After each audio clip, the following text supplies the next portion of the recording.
기도하옵나이다. 아멘.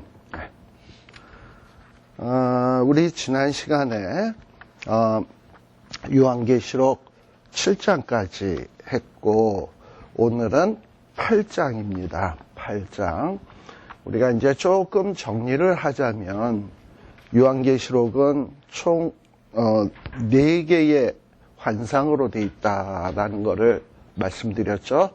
1장, 2장, 3장에는 그거 지금 교재에 없는 거예요. 1장, 2장, 3장은 7교회를 중심으로에 대한 얘기예요. 그 다음에 4장에서부터 시작을 해가지고 16장까지 거기에는 7 시리즈 심판, 7 시리즈 심판이라고 하면은 7인, 7 나팔, 7 대적. 그리고 그 다음에는 이제 또 뭐가 나오느냐, 어떤 이 세상의 큰 성 바벨론의 무너짐. 그 다음에 새 예루살렘. 이런 식으로 진행이 된다라고 말씀을 드렸습니다. 지금 우리는 이 7 시리즈 심판 가운데 7인 끝냈고, 그 다음에 14만 4천에 대해서 지난 주일에 살폈고, 오늘은 이제 7 나팔에 대해서 들어갈 예정입니다. 근데 곧 들어가기에 앞서서 좀 살펴야 될 내용이 마태복음 24장을 한번 또 보자고요. 마태복음 24장.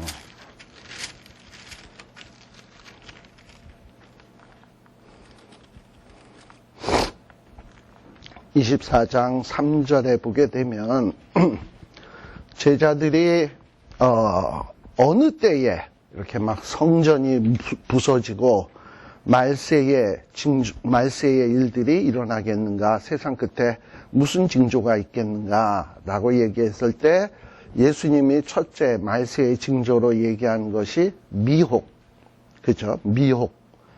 그 다음에는 또 어떤 일이 있냐, 7절에 보게 되면, 6절에 보게 되면 어떤 난리와 난리.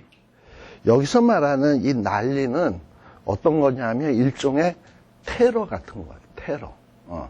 그러니까는 뭐 소형 핵무기, 지금 미국이 제일 두려워하는 게 뭡니까? 북한 같은 나라가 핵을 완성을 해가지고 소형 핵무기 같은 거를 시리아나 이런 중동 지역, IS 뭐 이런 데 팔아먹어가지고 걔네들이 몰래 잠입해 와서 막 뉴욕 같은 데 이렇게 빵빵 터뜨리거나 이러면은 이거 제일 두려워하는 거 아니겠어요? 근데 이와 같은 어떤 테러와 같은 이런 난리. 그 다음에는 7절에 보면 전쟁, 그리고 기근, 지진, 뭐 이런 것들이요. 근데 이런 것들은 8절에 보면 뭐라고요? 재난의 시작이다라고 얘기를 하는 거예요. 그럼 재난의 시작이면은 이건 아직 재난도 아니다라는 얘기를 하는 거죠. 이제 본격적인 재난이나 환난은 시작된다라는 거죠. 예. 그래서 이 본격적인 재난은 어떤 일들이 있느냐, 이제 큰 환난이 일어나게 되는데, 여러분들 29절에 보게 되면 무슨 얘기이냐, 그날 환난 후에 즉시 해가 어두워지며 그 다음에 빛을 내지 아니하며 뭐 별들이 하늘에서 떨어지며 하늘의 권등들이 흔들리리라, 뭐 이런 얘기들이 나오잖아요. 예. 이런 어떤 환난, 21절에도 보면은 그때에 큰 환난이 있다. 창세로부터 지금까지 이런 환난 없었다. 후에도 없으리라. 그날들을 감하지 아니할 것이면 모든 육체가 구원을 얻지 못할 것이나 그러나 택하신 자들을 위하여 그날을 감하시리라. 지금 무슨 얘기입니까? 재난이 있는데 어떤 시작에 해당되는 재난이 있고, 그리고 이제 한참 지난 다음에는 어떤 큰 환난이 있다라는 얘기를 하고 있습니다. 그래서 여러분들 오늘 나눠준 프린트에 보면 7인 도표하고 돼 있는 데를 한번 보세요. 7인 도표 하면은 7인들 우리 주님이 초림하고 승천하셨죠? 2000년 전에 2000년 전에 승천하셨습니다. 그리고 승천한 이후에 이 땅 위에는 물론 주님께서 구원사역을 다 완성하고 갔지만 아직 최종 완성된 것은 아니에요. 전쟁으로 친다면은 전쟁에는 이겼는데 이제 아직 빨치산 같은 적들이 잔당들이 남아해가지고 잔당 청소를 해야 된단 말이지. 그래서 이 사탄의 잔당들이 이 땅에 자기네들이 이제 전쟁에 패해서 이제 자기네들이 이제 멸망할 날이 얼마 남지 않음을 자각을 하고 마지막 최후의 발악을 하기 시작을 하는 거예요. 그러면서 이 땅에 많은 문제들을 일으키게 되죠. 그 중에 이제 첫 번째 인이 떼지니까 뭐가 있었냐? 미혹이라는 게 있었고. 그래서 예수님 승천한 다음에도 초대교회 때 보게 되면 우리 일곱교회도 보면 뭐 발람, 니골라당 이런 자들이 교회 안에 들어와서 성도들을 막 미혹해 하잖아. 그리고 뭐 교회사에도 보게 되면 여러 이단들이 있었어요. 이단들. 그럼 뭐 지금도 있고. 이렇게 사단이 미혹해 하는 일들이 발생이 되고, 그리고 우리 어제 저녁 7시에 미국이 시리아를 향하여 미사일을 쐈죠. 한 200발 정도 쏜 것 같더라고요. 그래서 뭐 이런 식으로 세계 각처에는 전쟁들이 있다. 두 번째인. 그 다음에 뭐 세 번째인에는 또 기근. 뭐 역사상 기근 뭐 계속 있어 왔죠. 그 다음에 네 번째인을 떼면 사망.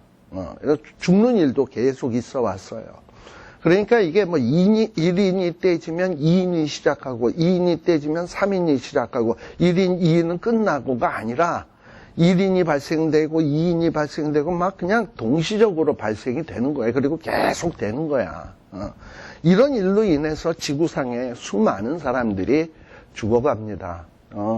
사실 우리 이 땅, 이 지구를 딱 보게 되면은 지구에 제가 지난번에 우린 굉장히 잘 산다 그랬죠. 그래서 뭐 글로벌 리치 리스트 닷컴에 들어가 보면 여러분들 몇 등 안에 든다라고 제가 다 말씀을 드렸을 거예요. 근데 이 세계 각처에 있는 사람들은 얼마나 가난하게 사는지 몰라요. 수없이 많이 굶어 죽고. 그래서 뭐 이 7인 내에 6인이 떼지면 4분의 1이 죽는다 그랬는데 이런 죽음의 일들이 지금도 계속 발생되고 있습니다. 근데 이런 환란은 아직은 큰 환란은 아니야. 이제 큰 환란은 언제 시작되느냐? 6번째 인이 떼져야 이제 본격적인 어떤 큰 환란이 시작이 되는데, 여러분들 그 큰 환란 밑에 보면 대환란 시작이라고 돼 있죠? 대환란. 그래서 6번째 인이 떼지면 본격적으로 대환란이 시작되게 되는 거예요. 6번째 인이 떼지면.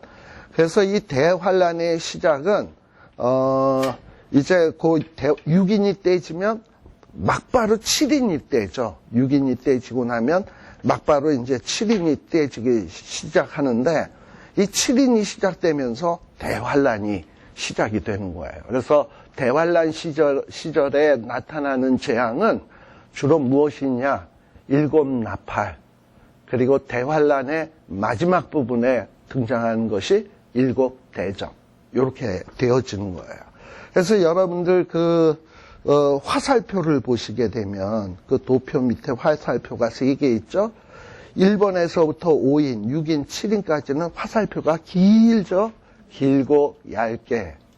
그러나 어떤 나팔이 시작이 되면 화살표의 두께가 굵어졌죠? 그러니까 그만큼 재앙의 강도가 세다라는 거예요. 첫 번째보다. 왜냐? 첫 번째 7인이 떼어질 때는 한 4분의 1이 죽는데, 이 나팔이 떼어지기 시작하면 3분의 1이 죽어. 남은 사람들의 3분의 1이 죽고. 그 다음에 7대접이 떼어질 때는 거의 다 죽어.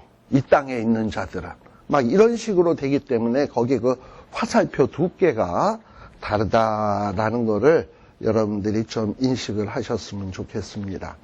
자, 그리고 그 다음에는 또 이제 뭘 보셔야 되냐.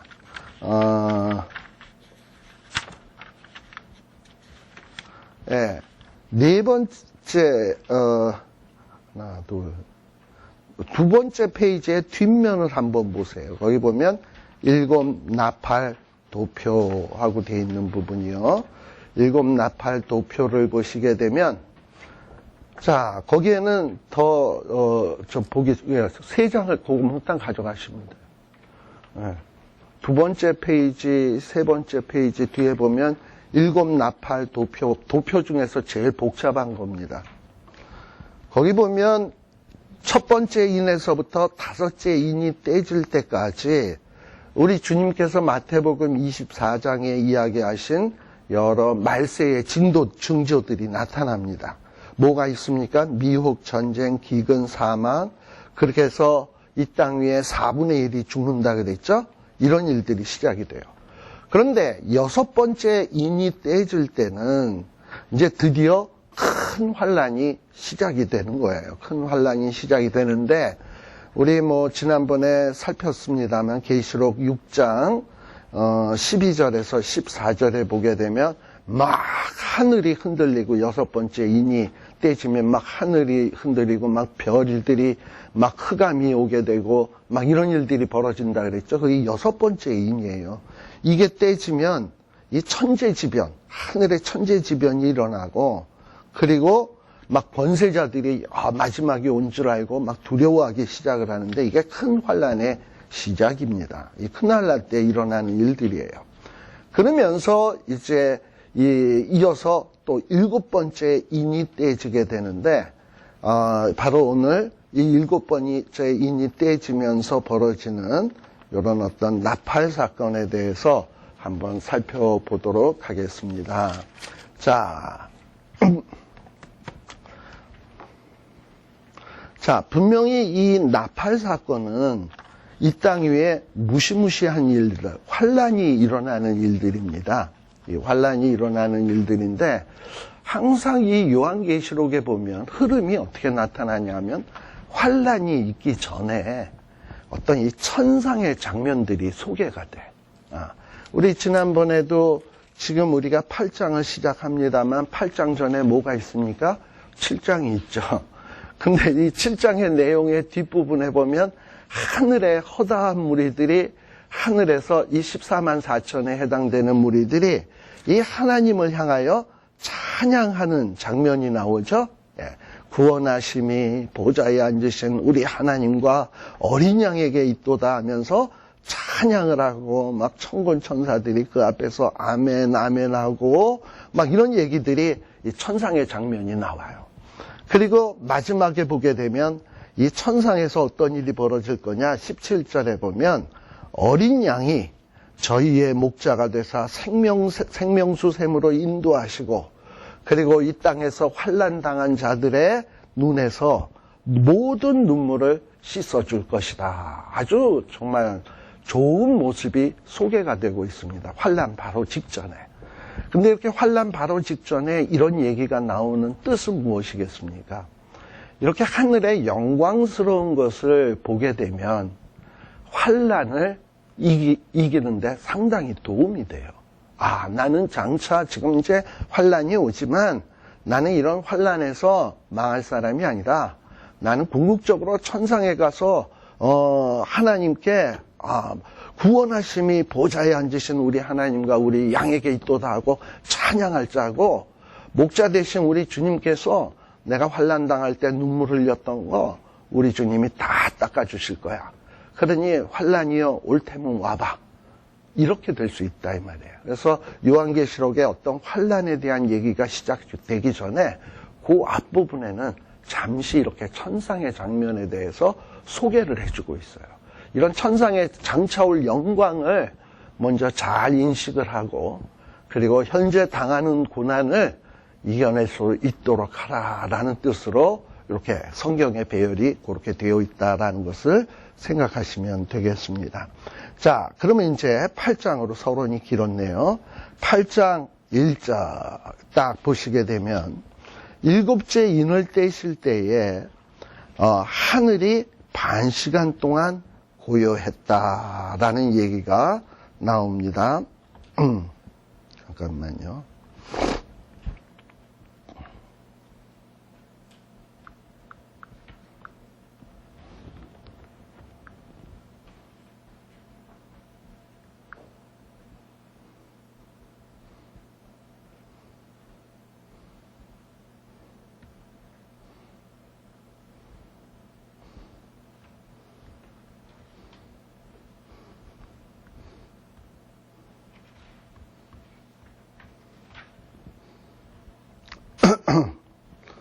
자, 여기 일곱째 인을 떼실 때 반 시간 동안 고요했다라는 거는 우리가 보통 그거 아시나? 폭풍 전야.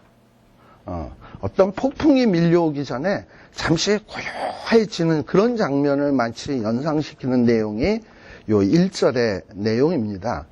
자, 그런데 여기 보면 1절에 보게 되면 무슨 얘기냐? 잠깐만요. 얘가 어디 갔어? 예. 그런데 여기 일곱째 인을 떼실 때에 라고 돼 있죠.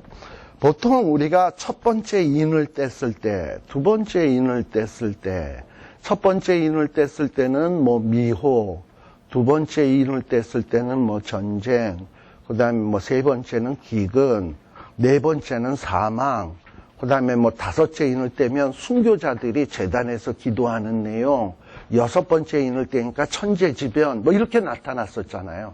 그래서 각각의 인을 뗄 때마다 어떤 현상들이 있었어요. 그런데 일곱째 인을 뗐을 때는 아무런 현상이 없어. 그래서 이 일곱째 인 때는 도대체 뭐가 일어나는 건가? 여기 보면 하늘에 반 시간 동안 고요했다고 돼 있어요. 그리고 일곱째 인이 떼지면 어떤 현상이 나타나냐? 나팔이 울려지기 시작을 하는 거야. 그러니까 일곱째 인이 떼질 때는 일곱 나팔을 유도하는 역할을 하는 것이지 일곱 인이 떼졌을 때 무슨 일이 발생되는 것이 아닙니다. 그래서 일곱 인이 떼지면 나팔이 불려지기 시작하는구나. 그리고 나팔의 재앙들이 시작되는구나. 이렇게 이해를 하시면 돼요. 그래서 일곱 인이 딱 불려지면서 이제 일곱 나팔이 시작돼야 되는데 그런데 막바로 일곱 나팔이 불려지기 시작하는 게 아니라 하늘이 반 시간 동안쯤 고요했다라고 돼 있어요.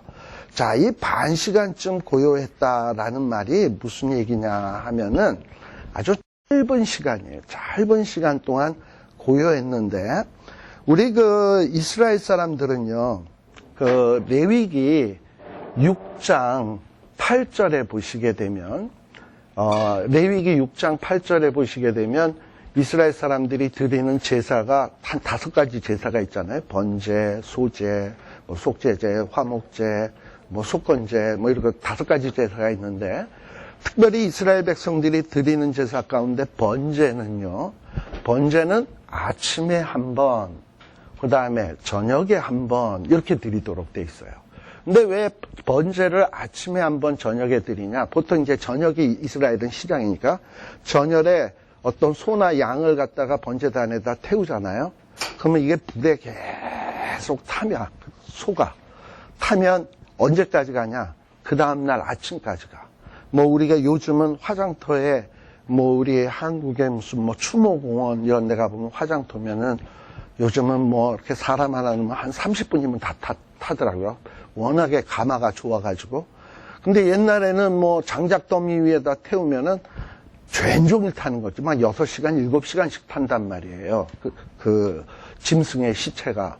그래가지고 그 불이 거의 꺼질 때, 다 탈 때쯤이 되면 그 다음날 아침이 돼. 그러면 아침에 되면 다 탄 거를 내려놓으면서 동시에 새로운 재물을 올려. 그러면 이제 새로운 재물은 언제까지 타냐? 저녁까지 타는 거야. 그럼 저녁이 되면 또 그거를 바꾸고, 그래서 이 번제단에는 불이 꺼지도록 해서는 안 돼. 계속 재물이 타올라야 돼. 그래서 이 번제단에는 항상 불이 있어요. 근데 이렇게 이 재물을 바꾸면서 하나님 앞에 제사를 드려요. 그런 식으로 번제를 드리면서 제사를 지낼 때는 일단 이제 그 분향단, 향단 있잖아. 향단에다가 향을 피워야 돼. 근데 향을 피우려면 어떻게 하냐 하면 이 번제단에서 아무 불이나 가져다가 향을 피울 수가 없어요. 이 불은 거룩한 불이어야 되기 때문에 번제단엔 계속 불이 타고 있으니까 거기에서 불똥을 가져다가 향에다가 이렇게 불을 닿게 해가지고 향이 막 이렇게 올라가게 하면 그 향 있는데 그거를 성막 앞에다 딱 놓으면 그 향이 성막 안으로 이렇게 들어가는 이런 식의 의식을 매번마다 치르게 됩니다. 그래서 우리가 성경을 한번 보시게 되면 시편 141편 한번 봅시다. 시편 141편 2절.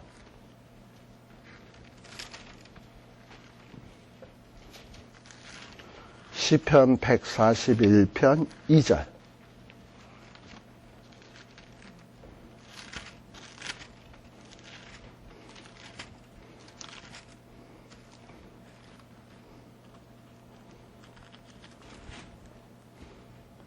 (141편) 2절. 거기에 보면 나의 기도가 주의 앞에 분향함 같이 되매 나의 손드는 것이 저녁 제사 같게 하소서. 여기에 보면 저녁 제사라는 말이 나오고 분향이라는 말이 나오게 됩니다. 그리고 또 하나 나오는 게 기도라는 말이 나오고 있어요. 이 세 개는 다 연관된 거예요. 그래서 저녁 제사를 지낼 때 분향, 향을 하나님 앞에 피워 올리는 것을 분향을 하는 거예요. 그래서 그 향이 이 성소 안으로 이렇게 향이 들어가도록 해야 돼요. 근데 이 향불은 번제단에서 불을 가져다가 댕겨서 이렇게 해서 드리도록 돼 있습니다. 근데 우리 여러분 이거 기억나시나? 다섯 번째 인을 뗐을 때, 다섯 번째 인입니다. 다섯 번째 인을 뗐을 때 순교자들이 제단에서 엎드려서 언제 우리를 이렇게 우리가 저 악한 것들에 의해서 순교를 당했는데 하나님 언제 우리를 신원하여 주실 겁니까? 언제 우리를 대신해서 복수해 주실 것입니까? 하고 탄원했던 걸 기억하실 거예요. 그때 음성이 나면서 기다려라. 너희들은 잠시 쉬어라. 그러면서 수가 찰 때까지 기다려라 했던 거 있죠? 근데 그들이 어디서 기도를 했냐면 제단에서, 그러니까 불을 태우는, 짐승을 태우는 제단에서 기도를 했단 말이죠. 근데 그 기도가 시각적으로 나타나면 뭐가 되는 거냐? 분향이 되는 거야. 향이 이렇게 성소로 들어가는 게 뭘 상징하는 거냐면 기도가 하나님께 전달되는 것을 상징하는 거예요. 그러니 이 순교자들의 기도가 하나님 앞에 전달됨으로 인해서 그게 기도가 하나님 앞에 이렇게 상달된 다음에 하나님께서 그 기도를 받으시고 나팔의 심판을 시작을 하는 거예요. 그러니 이 나팔 심판은 성도들의 기도와 아주 밀접한 관련이 있다라는 거예요.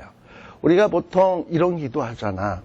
뜻이 하늘에서 이루어진 것 같이 땅에서도 이루어지다라고 기도를 합니다. 자, 하늘에 어떤 뜻이 있습니까? 하늘에서는 불의가 있나요? 없죠. 정의롭고 의롭고 모든 것이 공평하고 그곳이 바로 하늘나라예요. 왜냐? 하늘나라에는 하나님의 뜻대로 이루어졌기 때문에 모든 게 정의로워. 그런데 아직 이 땅은 어떻습니까? 불의가 많고 죄악이 있고 거짓이 있고 이렇다 이 말이에요. 그래서 우리가 날마다 우리는 뭐라고 기도하냐? 뜻이 하늘에서 이루어진 것 같이 이 땅에 이루어졌으면 좋겠습니다. 이 얘기는 이 땅에도 하늘과 같이 정의와 공의와 이런 모든 일들이 이루어지기를 바라는 것 아닙니까? 근데 이런 게 이루어지기 위해선 하나님이 뭘 하셔야 되냐? 이 세상을 심판하셔야 돼. 징계할 것들은 징계하고 심판하실 것들은 심판하고 이래야 되는 거예요. 그런데 이렇게 일곱째 인을 뗄 때에 하늘에 반시간 동안 고요했다라는 것은 마치 제사장들이 분향단을 들고 성도들의 기도를 들고 하나님 앞에 향을 피우는 거야. 그러니까 향이 하나님께 이렇게 기도가 상달되는 거고요. 또 이 시간이 고요했다라고 하는 것은 폭풍 전야처럼 이제 폭풍이 불어닥칠 건데 잠시 고요한 거예요. 오히려 조용하면 더 긴장감이 있잖아. 그러고서 이제 빠바방 하고 터지는 거예요. 그런데 이 보니까는 어떤 일이 있냐? 하늘에 하나님 앞에 이 시위하는 하나님 앞에 서 있는 천사들이에요.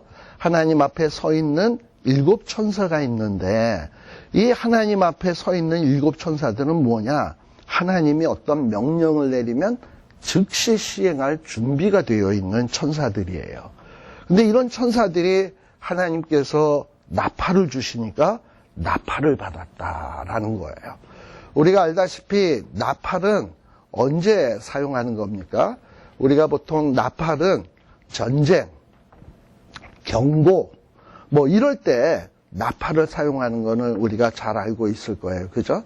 나팔 하면은 우리 민수기 같은 데 보면 백성들을 모을 때 나팔을 삐 불러서 모으고 백성들을 데리고 출발할 때 또 은나팔을 또 불고 이러면서 나팔로 여러 가지 명령을 이렇게 내릴 때 나팔을 붑니다. 또 외부에서 적들이 쳐들어올 때 적들이 온다 조심해라 하고 경고 나팔, 경고 나팔을 불기도 하고 또 우리 나팔절 같은 절기 때 절기가 시작된다 하고 나팔을 불기도 하고 그리고 왕이 어떤 등극을 할 때 왕의 등극을 축하하면서 나팔을 불기도 한다라는 거예요. 그런데 지금 오늘 여기에 나오는 7 나팔은 무엇을 위한 나팔이냐? 이제 하나님의 심판이 시작될 거다라는 심판의 경고예요. 그리고 하나님께서 이 심판을 시행하기 위해서 이 땅 위에 이제 임재하실 것이다 라는 하나의 신호가 이 나팔이다라고 볼 수 있습니다. 자, 그래서 이 나팔을 받았고 그리고 또 3절에 보면 또 다른 천사가 제단 곁에 서서 금향로를 가지고 많은 향을 받았다 그랬죠. 자, 이 많은 향이 제가 아까 말씀드린 계시록 6장 9절에서 11절에 보면 순교자들의 기도야.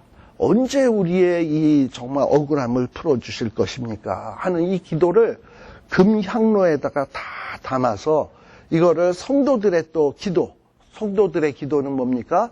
우리가 맨날 주님자 가르쳐 주신 기도할 때 뜻이 하늘에서 이루어진 것처럼 땅에서도 이루어지이다. 이 땅 위에 공의와 정의가 어서 속히 이루어지기를 원하나이다. 뭐 이러고 기도하는 내용들이 합해져 가지고 이게 어디로 올라가냐? 하나님의 보좌 앞으로 가게 되는 거예요. 그래서 여기 4절에 보면 이걸 시각적으로 표현해 놨는데 향연, 이 향기 나는 연기가 어디로 들어간다? 성도의 기도와 함께 천사의 손으로부터 하나님 앞으로 이렇게 올라가는 거예요. 자, 그리고 이제 이 향로를 가지고 이제 향이 다 타가지고 향로를 가지고 단 위에, 제단 위에는 항상 불이 있다 그랬잖아요. 제단 위에 있는 불을 담아가지고 땅에다가 팍 쏟으니까 어떤 일이 벌어졌냐? 뇌성, 음성, 번개, 지진이 나면서 드디어 이제 재앙이 시작하는 거야. 아마도 이 재앙이 제가 아까 얘기했지만은 6번째 인을 뗐을 때 하늘에 천체가 흔들리고 막 별들이 일어나고 천재지변이 나고 그런다 그랬잖아. 지금 여기서 말하는 게 그 얘기 아닙니까? 하늘엔 뇌성이 나고 음성이 나고 번개가 나고 지진이 나면서 아마 희한한 일들이 시작되는 거야. 이게 뭐냐면 소위 우리가 이제 큰 환란, 대환란의 시작이다라는 거예요. 자, 그렇다면 지금 우리가 지내는 이 시대는 대환란이 시작된 시대입니까? 아닙니까? 아직은 아니죠. 예. 이제 어느 때가 되면 이 우리 기도의 향에 올라가서 대접으로 쏘게 되면 큰 환란이 이 땅 위에 시작되게 될 거예요. 바로 이 사건이 나팔 사건입니다. 자, 근데 이 나팔 사건에 보면 여기 총 7 나팔이 있습니다. 7 나팔이 있는데 첫 번째 나팔, 두 번째 나팔, 세 번째 나팔, 네 번째 나팔. 일단 요까지를 좀 한번 보세요. 첫 번째 나팔을 보니까 어떤 일이 벌어졌냐? 피 섞인 우박, 불이 나타나서 땅에 쏟아져 가지고 뭐의 3분의 1이 탔다? 땅. 그래서 첫 번째 나팔을 불면 땅에 대한 심판이야. 또 8절에 보면 두 번째 천사가 나팔을 부니까 불붙는 큰 산 같은 것이 바다에 던지음에 뭐의 3분의 1이? 바다의 3분의 1이. 그래서 두 번째 나팔은 뭐에 대한 심판이냐? 바다. 그 다음에 10절에 보면 세 번째 천사가 나팔을 보니까 뭐 뚜두두 나가다가 강들의 3분의 1이라고 돼 있죠? 그러니까 강들, 그 다음에 여러 물샘. 그래서 11절에 보면 물들의 3분의 1이라고 돼 있죠? 그래서 세 번째 나팔은 이 땅에 있는 물들에 대한 심판이야. 물들에 대한 심판.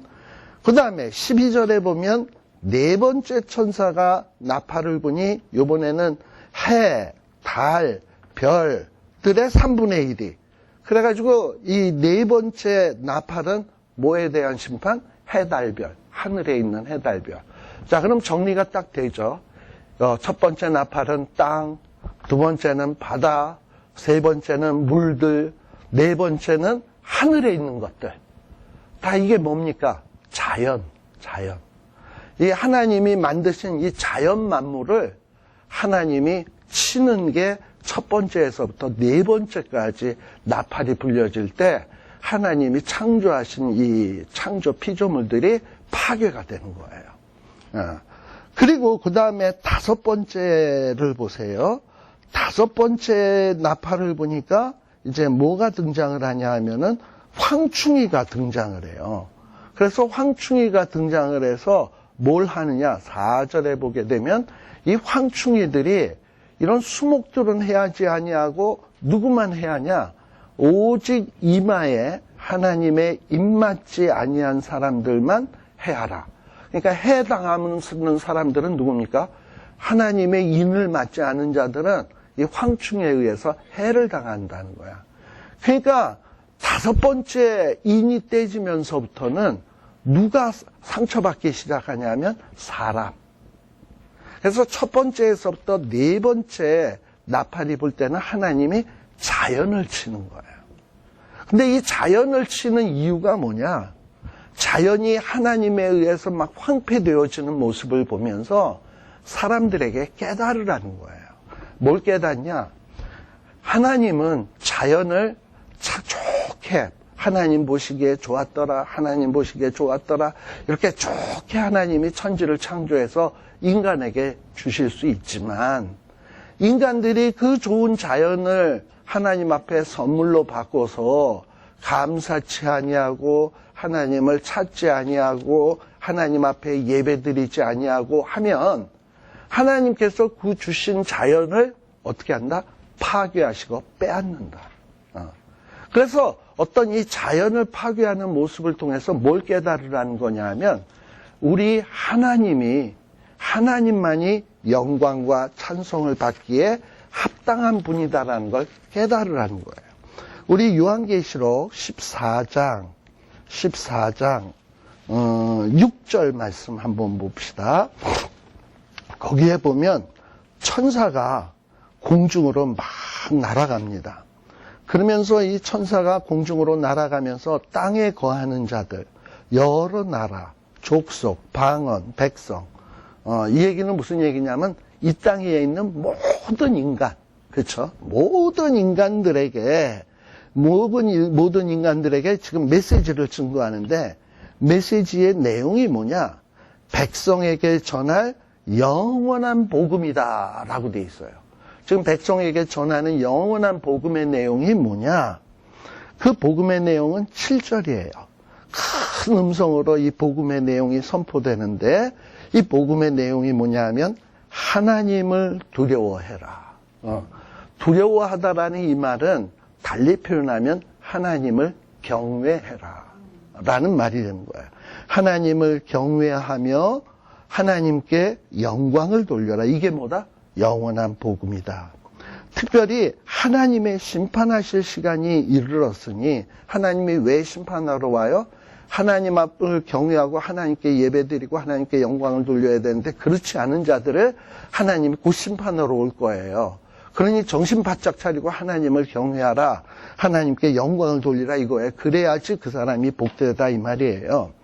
그리고 누구를 경배해라? 하늘과 땅과 바다와 물들의 근원을 만드신 이를 경배해라 라고 돼 있죠. 여기에 뭐가 나오나요? 하늘, 땅, 바다, 물들. 아까 첫째 나팔이 울리니까 뭐가 파괴됐다? 땅. 둘째 나팔이 울려 퍼지니까 뭐가? 바다. 셋째 나팔이 울려 퍼지니까 뭐가? 물들. 그렇죠? 물들. 그 다음에 넷째 나팔이 그래서 첫째, 둘째, 셋째, 넷째 나오는 것이 여기 다 나오고 있죠. 네. 그러니까 하나님이 하나님이 하늘 만드시고 땅 만드시고 바다, 물들 이런 거 다 하나님이 만드셨다. 그러니 너희들이 이 만드신 창조주를 경외하고 창조주에게 영광을 돌려야지 왜 엉뚱한 곳에 예배하고 엉뚱한 곳을 찾아가느냐 하면서 하나님이 그것을 치시는 거예요. 예. 그래서 이제 대체적인 개요를 우리가 봤고 7장에 보면 첫째 천사가 나팔을 부니까 뭐가 떨어지기 시작하냐 하면 피 섞인, 우리 이제 계시록 8장입니다. 피 섞인 우박, 불이 나서 땅에 쏟아졌다. 쏟아졌다라는 건 그야말로 말 그대로 막 쏟아지는 것을 얘기하는 거예요. 쏟아지는 것을 얘기합니다. 근데 여기 보면 우박하면 뭐 생각나는 거 없어요? 애굽에서 모세가 이제 이스라엘 백성들을 출애굽시키기 위해서 애굽 땅에 가죠. 그래서 하나님이 모세에게 많은 능력을 주셔가지고 10가지 재앙이 벌어지기 시작을 합니다. 근데 그 10가지 재앙 가운데 피게, 이파, 악도구 7번째 재앙이구나. 7번째 재앙에 우박 재앙이 있잖아요. 근데 이 애굽에 있는 우박 재앙하고 지금 이 계시록에 나오는 우박 재앙의 차이점이 뭡니까? 애굽에서는 그냥 우박. 근데 여기서의 우박은 뭐예요? 피 섞인 우박. 그러니까 훨씬 더 이 우박이 살벌해요. 그리고 그 떨어지는데 불도 함께 막 떨어지는 무시무시한 이런 우박 재앙이 벌어지기 시작을 하는 거예요. 그래서 이 땅의 3분의 1이 다 타고 아주 쑥대밭이 되게 되는 이런 일들이 벌어지게 됩니다. 근데 애굽 땅에서 하나님이 10가지 재앙을 내리는 이유가 무엇이었습니까? 10가지 재앙을 내리시는 이유. 뭐냐면 하나님께서 애굽에서 10가지 재앙을 내릴 때는 몇 가지 이유가 있어요. 첫째는 뭐냐면 그 애굽 사람을 혼내주는 목적. 너희들이 내 백성을 괴롭혔어? 내 백성을 못 나가게 혼나봐라. 그래서 애굽을 치는 거예요.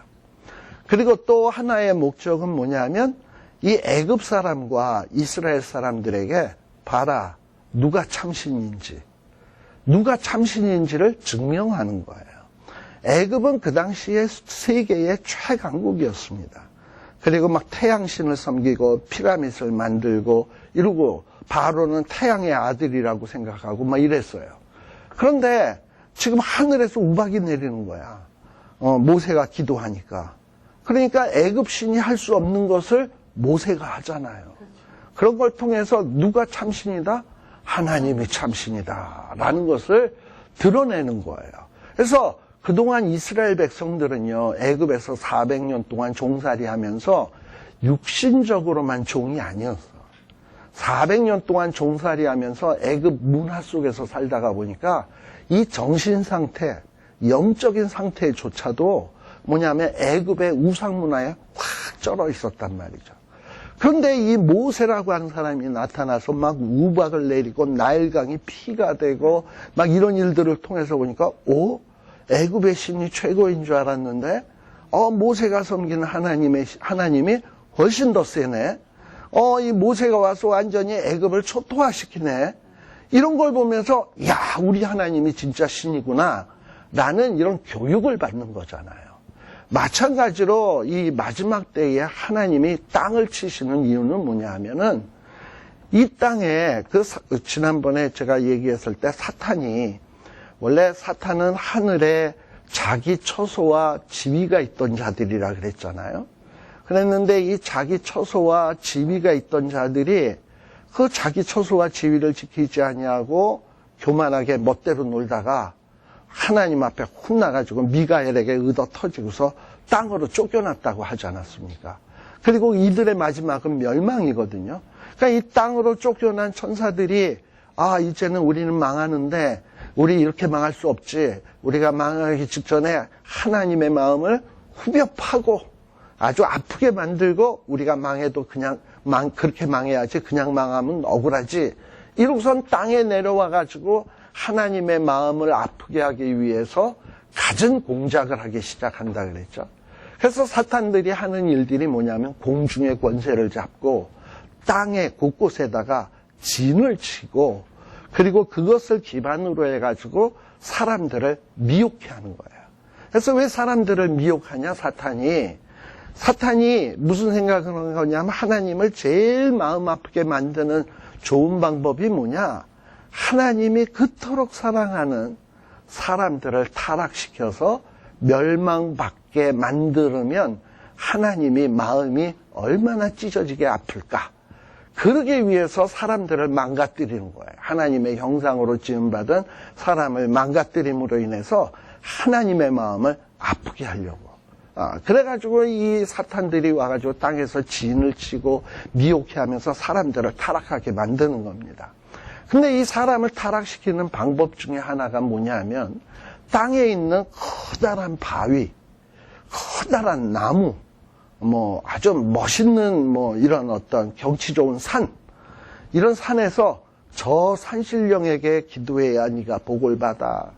그리고 저 거대한 저 고목나무 앞에서 예배를 드려야 네가 애를 가질 수가 있어. 이런 식으로 각종 이상한 그냥 이런 미혹된 말로 사람들을 속이는 거예요.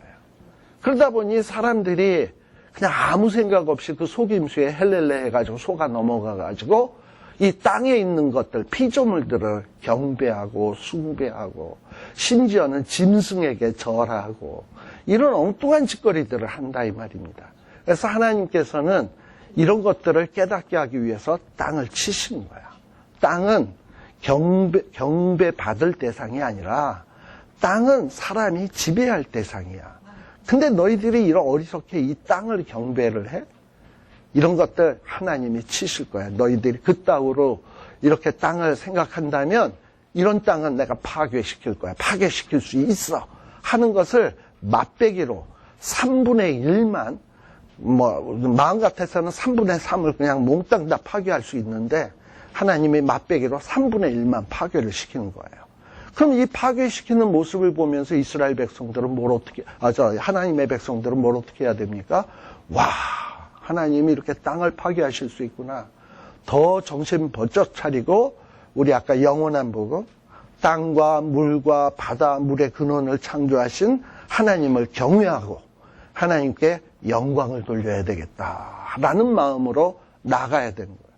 불신자는 이런 하나님이 땅을 파괴하는 모습을 보면서 내가 여태까지 하나님을 믿지 아니하고 불신자로 살아왔는데 이제 보니까 하나님이 참신이네, 회개해야 되겠다. 이런 하나님의 심판의 사인들을 보면서 회개로 나아가야 되는 거예요. 그런데 이렇게 첫 번째 나팔이 불어가지고 막 이런 무시무시한 일들이 벌어지는데 사람들이 회개한다 안 한다? 안 한다. 바로에게 여러 가지 10가지 재앙들을 막 내리는데 바로가 회개한다 안 한다? 안 한다. 매를 버는 거죠. 그러면 매를 벌어요. 그래서 심판의 강도가 시간이 지나면 지날수록 점점 세지는 것을 볼 수 있습니다.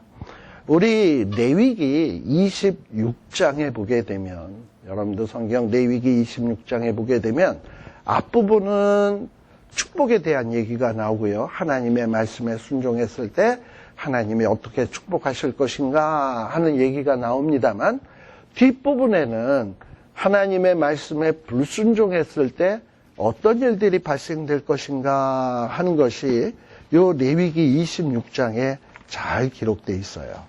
잠깐 한번 보세요.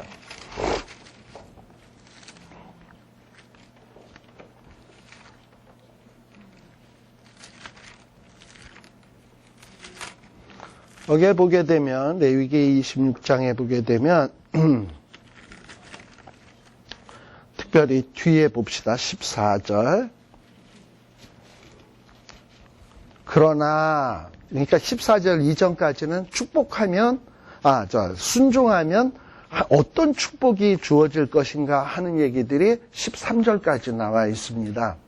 그런데 순종하면 축복이지만 그러나 불순종하면 어떻게 되는가? 내게 청종치 아니하고 이런 명령을 준행치 아니하면 어떻게 된다? 16절에 보면 내가 너희에게 이같이 행하리니 하면서 무슨 재앙을 내린다? 폐병, 열병, 눈이 어둡고 생명이 쇠약하고 파종은 헛되게 된다라는 얘기예요. 그리고 또 17절에 보면 대적에게 진다. 너를 미워하는 자가 너를 다스릴 거다. 쫓는 자가 없어도 도망갈 거다. 뭐 이러고 얘기가 나온다 이 말이에요. 아니 무시무시한 얘기들이 나오죠. 자, 그런데 만일에 18절에 보면 너희가 그렇게 만신창이가 되어도 하나님께 청종치 아니하면 너희의 죄를 인하여 이제 벌을 몇 배로 더할 거다? 7배를 더할 거다. 그래가지고 이제 7배를 더한 이 재앙의 목록들이 쭉 나옵니다. 그래서 25절에 보면 어떤 일들이 보내냐? 하나님이 너희 중에 연병을 보낼 거다. 대적의 손에 붙일 거다. 뭐 이러고 얘기를 해요. 그랬는데 27절에 보면 너희가 이같이 될지라도 내게 청종치 아니하고 대항하면 어떻게 된다? 또 진노로 너희의 죄를 인하여 벌을 7배나 더하겠다. 그러면서 벌어지는 일이 뭐냐? 너희가 아들의 고기를 먹을 것이다. 여러분들 아들 고기 먹어봤어요? 딸 고기 먹어봤어요? 근데 이스라엘 사람들은 먹어봤어요. 네, 배가 고프니까 아들 잡아먹고 딸 잡아먹고 부모들이 그랬어요. 네. 이런 일들이 벌어진다 이 말이죠. 그래서 이 레위기 26장에 보면 하나님이 어떨 벌을 내렸는데도 회개치 아니하고 돌이키지 아니하면 벌이 자꾸 몇 배로 증가되느냐? 7배씩 증가가 돼. 그것처럼 이 계시록에서도 나팔이 울렸는데 첫 번째 나팔이 울려서 땅이 쑥대밭이 됐는데도 정신을 못 차려? 그러면 이제 두 번째 나팔이 부는 거지 뭐. 그래서 두 번째 천사가 나팔을 부니까 불 붙는 큰 산 같은 것이 바다에 던지웠다라는 거예요. 그래서 바다의 3분의 1이 피가 된다라는 거예요. 앞으로 이런 큰 산이 던지운다. 이 큰 산이 던지운다라는 게 도대체 뭘까?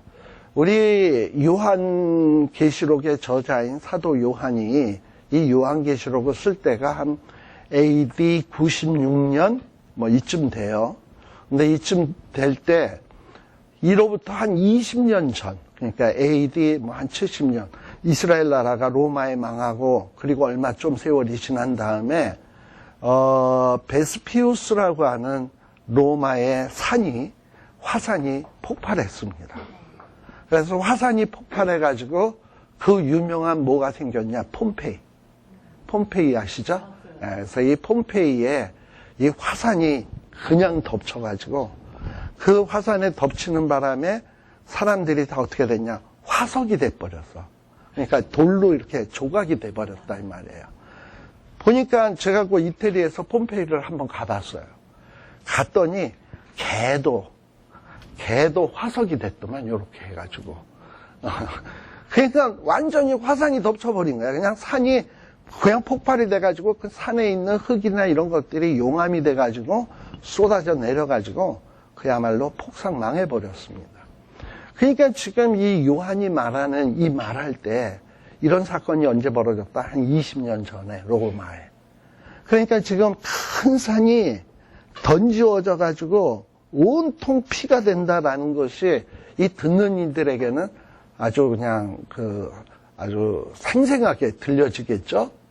그래서 이제 앞으로 이런 베스피우스 폼페이 사건처럼 그 이상 가는 어떤 산과 같은 것이 막 던지워져서 바다의 3분의 1이 피가 된다. 그리고 9절에 보면 바다 가운데 생명 가진 피조물들의 3분의 1이 죽고 배들의 3분의 1이 깨어지게 된다라는 거예요.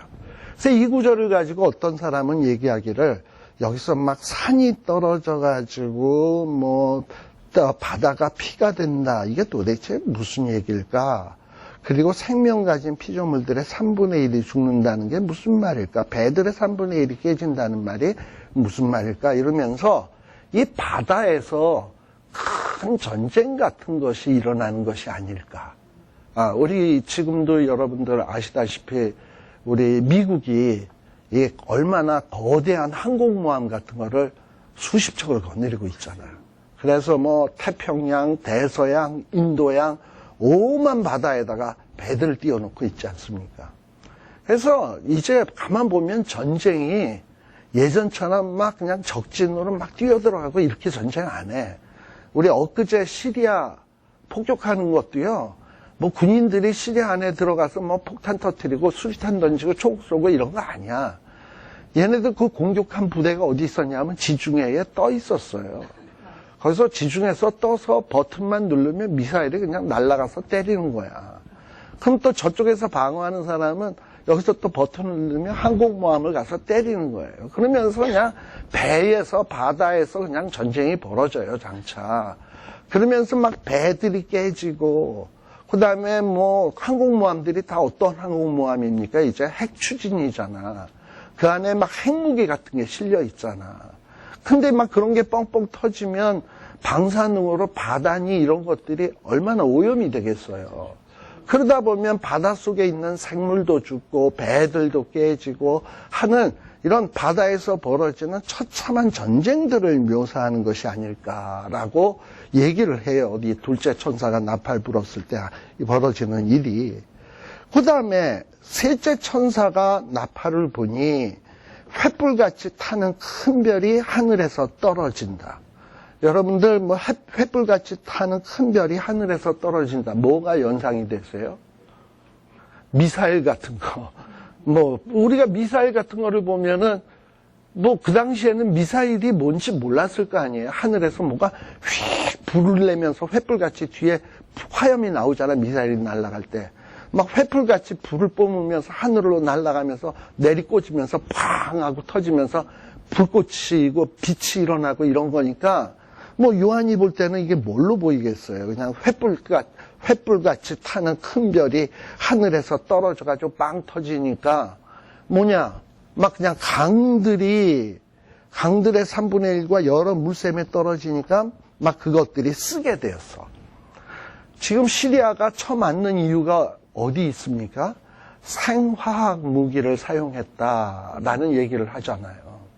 그래서 앞으로는 무서운 것 중에 하나가 뭐냐면 이런 북한이나 이런 어떤 나쁜 불량 국가가 생화학 무기 같은 것을 사용을 해가지고 이런 수원지, 이제 우리 그 수돗물 정화시키는 이런 수원지 같은 데다가 쫙 이렇게 해서 뿌리면 그냥 한 번에 수십만 명이 죽는 거예요. 그렇잖아요. 이 수원에다 이렇게 뿌리게 되면, 물들이 오염되면.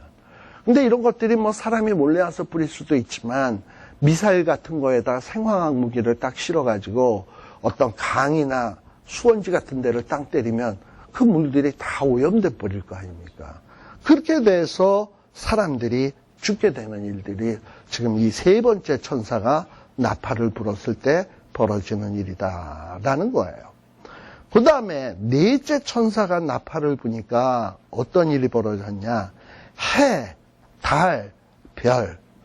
특별히 이 해, 달, 별은요, 특별히 우리 이 이스라엘의 동방 사람들이 믿었던 신들입니다. 그러니까는 아수르나 바벨론, 오늘날 이란, 이라크. 그래서 우리 동방 박사 세 사람이 메시아가 태어났다라는 것을 알고 별을 보고 찾아오죠. 그래가지고 이 동방 박사들이 바로 페르시아나 이란 이쪽에서 오는 사람이라고 생각을 해요. 자, 그렇게 이 중동 지역에 사는 사람들은 해달 별을 신으로 숭배했단 말이지. 근데 지금 하나님이 뭐 하는 겁니까? 해달 별은 숭배의 대상이 아니라 이것은 하나님이 너희에게 주신 선물이라는 거예요. 해가 있어야 따뜻하고 달이 있어야 밤에 어디에 기둥 같은 데 안 부딪히고 지나갈 거 아니에요. 별들이 있어야 또 어디가 동서남북인지, 별들을 봐야 지금 시간이 몇 시인지 알 수 있도록 주신 것들이 다 해달별 아닙니까? 그러니까 해달별을 위해서 사람이 존재하는 게 아니라 하나님이 사람을 위해서 해달별을 줬는데, 근데 이 바보 같은 것들이 해달별을 신인 것처럼 숭배한단 말이지.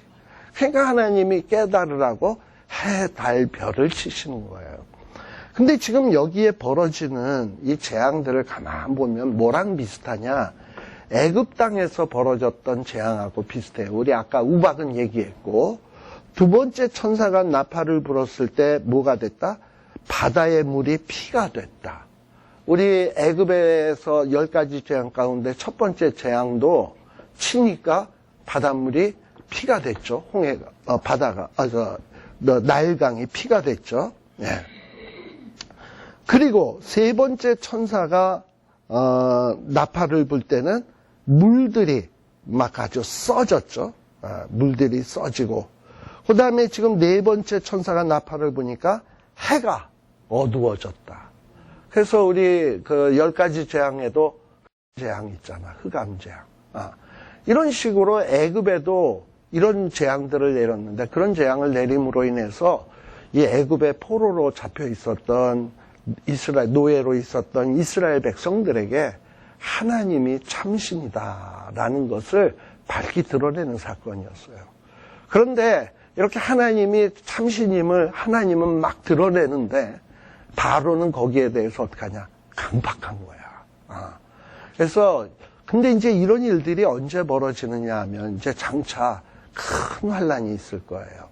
그래서 여러분들 도표해 보게 되면 7년간의 대환란 할 때 우리가 보통 전 3년 반, 후 3년 반 이렇게 나누잖아요.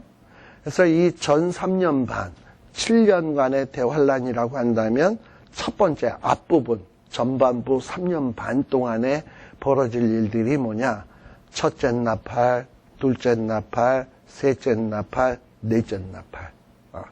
그러면서 다섯째 나팔이 울려 퍼지게 되면 이제 황충이 등장을 하면서 사람들을 치게 돼. 그러니까 여태까지는 자연을 치면서 사람들을 회개하라고 한 거 아닙니까? 근데 회개치 않으니까 그래? 이제부터는 회개치 않는 자들을 치겠다. 그래서 우리 아까 얘기했지만 이마에 입맞지 않은 자. 입맞지 않은 자는 뭐예요? 회개치 않은 자지. 보통 입맞은 자는 뭡니까? 회개해서 하나님의 소유가 된 사람 아니야. 그러니까 하나님이 이건 내 거다 하고 이마에다 인친 거 아닙니까? 그러니까 이마에 입맞은 자들은 하나님 앞에 회개하고 하나님의 소유가 된 사람이야. 근데 입맞지 않은 자들은 회개한 적도 없고 하나님의 소유가 되지 않은 자들이야. 그래서 이 자들은 이렇게 네 번째 나팔이 불려지면서 하나님이 참신이다. 하나님께만 경외하고 하나님께 영광을 돌려야 된다. 이런 어떤 복음의 소식이 들려지는데도 귀 막고 순종하지 않다가 이제 다섯째 나팔이 울려 퍼지기 시작하면서 완전히 그 인간들이 정말 환란을 당하게 되는 거예요. 그런데 지금 요 다섯째, 여섯째, 일곱째 나팔을 13절에서는 뭐라고 얘기하냐? 공중에 독수리가 막 날아가요. 이 독수리는 굉장히 빠른 짐승이죠. 신속하게 독수리가 날아가면서 이 온 땅 위에 뭐라고 선포를 하느냐? 네 번째 나팔이 끝나고 이제 다섯 번째 나팔이 울리는 그 시점에 뭐가 있을 거냐? 화가 있을 것이다. 자, 그래서 넷째 나팔까지는 화라고 표현하진 않았어요. 그런데 다섯째, 여섯째, 일곱째 나팔이 울려 퍼지는 거를 이 계시록에서는 뭐라고 얘기하냐? 화. 그래서 다섯째 나팔 화, 여섯째 나팔 화, 일곱째 나팔 화, 세 가지 화가 이제 요 9장에서부터 이제 또 설명되기 시작을 합니다. 요 9장에 나오는 내용은 우리 잠시 쉬었다가 또 살피도록 그렇게 하겠습니다.